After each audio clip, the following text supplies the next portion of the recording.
সেই দিনটাও ছিল আরেক ১ জানুয়ারি। আজ থেকে প্রায় ১৫০ বছর আগের কথা।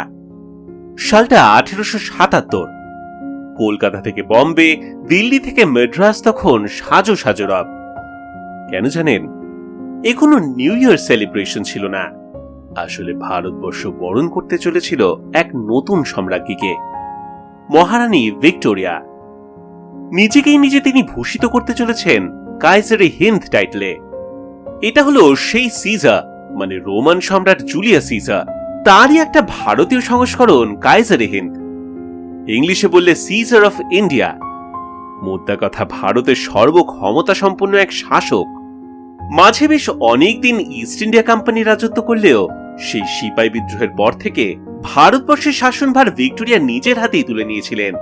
কিন্তু এতদিন তার কোনো সম্রাজ্ঞী স্টেটাস ছিল না। তাহলে এই প্রায় ২০ বছর পরে হঠাৎ তার সম্রাজ্ঞী সাজার চেষ্টা কেন?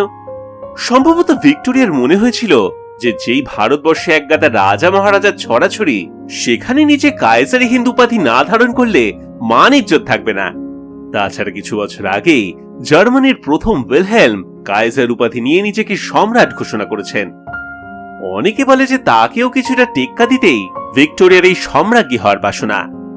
সে যে কারণেই হোক, প্রধানমন্ত্রী বেঞ্জামিন ডিসরায়েলিকে দিয়ে পার্লামেন্টে রয়্যাল টাইটেলস অ্যাক্ট পাশ করিয়ে ভারতবর্ষের সম্রাজ্ঞী হয়ে উঠলেন তিনি। আর সেটাই নিজের প্রজাদের মধ্যে ফলাও করে জাহির করতে দিল্লিতে বসানো হলো দরবার।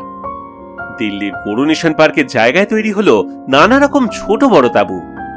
আর সেখানে ৬৩ জন ভারতীয় রাজা মহারাজা, তাদের মন্ত্রী, সেনাপতি সবাই এসে হাজির হলেন। এছাড়াও ছিল ব্রিটিশ গভর্নর এবং অন্যান্য রাজপুরুষ মিলিয়ে প্রায় ৬৮,০০০ মানুষের সমাবেশ তো বটেই। সবার মাঝে তৈরি হলো বড়লাট লর্ড লিটনের জন্য রাজকীয় মঞ্চ, আর আশেপাশে প্রায় ১৫,০০০ সশস্ত্র সৈন্য। তবে যাকে নিয়ে এই সভা, তিনি কিন্তু তার ধারে কাছেও ছিলেন না। তিনি তখন তার থেকে ৪,০০০ মাইল দূরে উইন্ডসর ক্যাসেলে ছুটির মেজাজে। ১৮৭৭ সেই দিল্লি দরবারে ঠিক দুপুর ১২:৩০ নাগাদ হাজির হলেন বড়লাট। মঞ্চে উঠে তিনি সিংহাসনে গিয়ে বসলেন।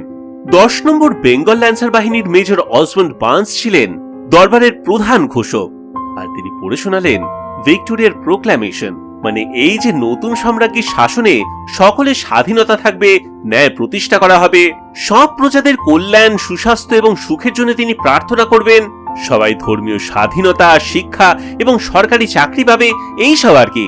মানে আজকের রাজনীতিবিদের তুলনায় খুব আলাদা নয়, কি বলেন? তবে হ্যাঁ, আরো একটা কথা বেশ জোর দিয়েই বলেছিলেন তিনি, ভারতীয় শাসকদের রাজ্যগুলি দখল করার তার কোনো ইচ্ছা নেই।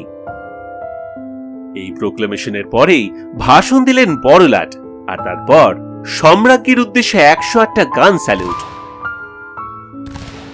বেজে উঠল গড সেভ দ্য কুইন।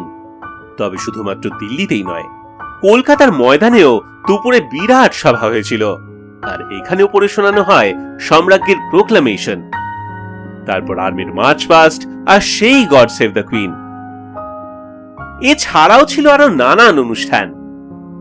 একই রকম সভা হয়েছিল বম্বে আর মাদ্রাসেও।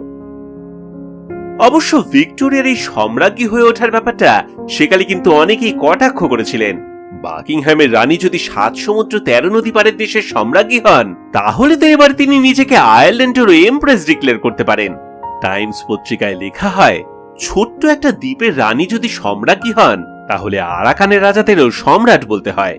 ভিক্টোরিয়া অবশ্য তাতে বেজায় চটেছিলেন, বলেছিলেন, আমার প্রজারা এই সম্রাজ্ঞী খেতাবের বিরুদ্ধে নয়, যত আপত্তি ওই প্রেসেরই। সে যাই হোক, ভারতবর্ষের ইতিহাসে সেই ১ জানুয়ারি কিন্তু খুবই গুরুত্বপূর্ণ। মহারানী ভিক্টোরিয়ার সম্রাজ্ঞী হয়ে ওঠার পাশাপাশি এই দিনে ছিল সেই প্রথম ১ জানুয়ারি যেদিন সারা ভারত জুড়ে সবাই একসাথে মেতে উঠেছিল, the first of many to follow.